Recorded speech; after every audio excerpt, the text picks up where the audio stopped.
Hi everyone, welcome to Wendy Speaks. I am your host D. First, let me just say thank you. Thank you for taking out time of your day, to be here.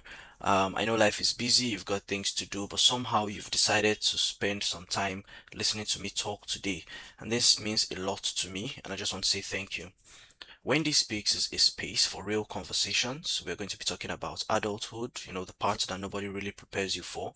We'll be talking about work, relationship, personal growth, resilience, and how to actually build a life that makes sense instead of just reacting to whatever is happening around you. We're not going to be stating theories or trying to prove points. We are not here for motivation, even that does sound good, but it doesn't really work. We're here because life is real and it is hard, and you need someone to actually talk about it honestly.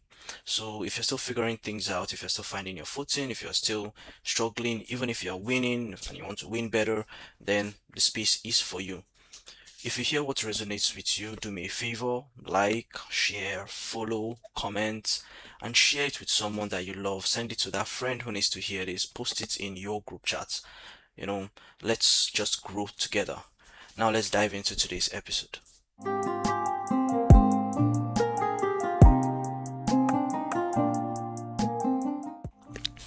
Hey guys, welcome back to Wendy Speaks. Today we are going to talk about a survival skill that can completely change your personal and your professional life.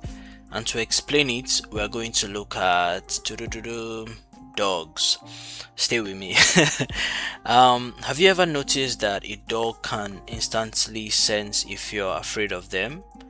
You can be standing completely still, not saying a word, but your heart rate spikes and you feel fear. The dog obviously knows. You think he didn't know. Well, they react to the energy that you put off, that your body releases. They read the subtle shifts in your body, your breathing, your body language, even your scent.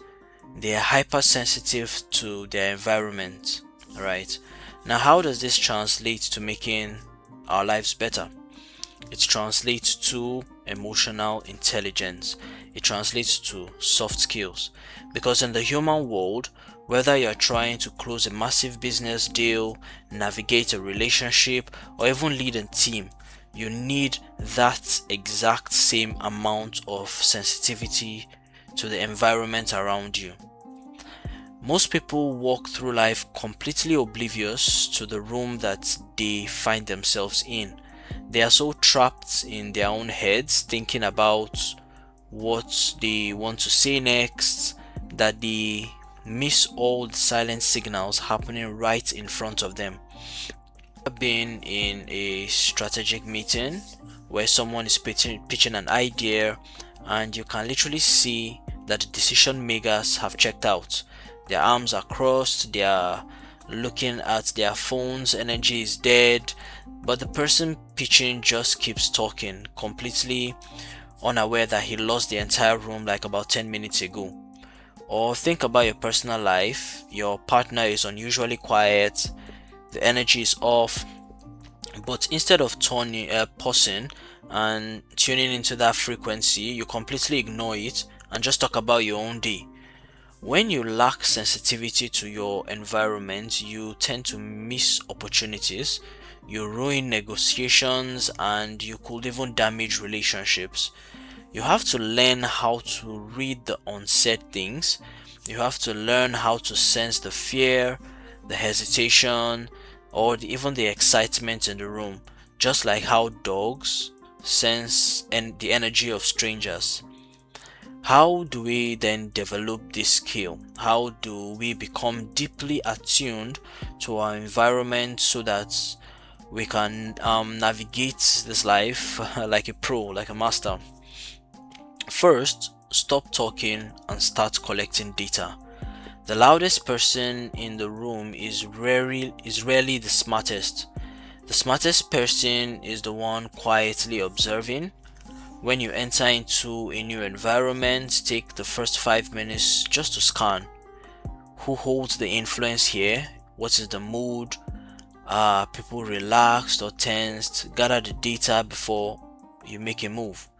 Secondly, watch the body language. People will lie to you with their words all day long, but their bodies will always tell you the truth. Their body language, of course. If you are presenting an idea and someone leans back and crosses their arms, they are putting off a defensive wall. If you are sensitive to that, you can pause, ask them a question, and address their unspoken concerns, right there and then. Thirdly, you have to adjust your frequency. Sensitivity isn't about observation, it's more about adaptation. If you walk into a room and the energy is high and chaotic, you need to bring a grounded, calm presence to center it.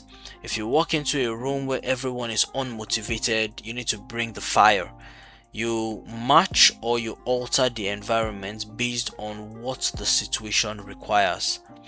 The world is constantly giving you information. The environment around you is always speaking to you at all times.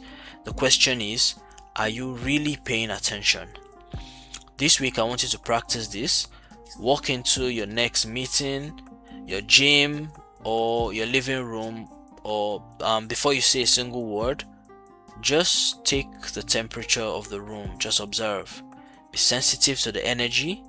When you learn how to read your environment, then you can learn how to master it. Thank you for hanging out with me today on When D Speaks. Keep your eyes open, stay sensitive, and I'll see you next time. Thank you.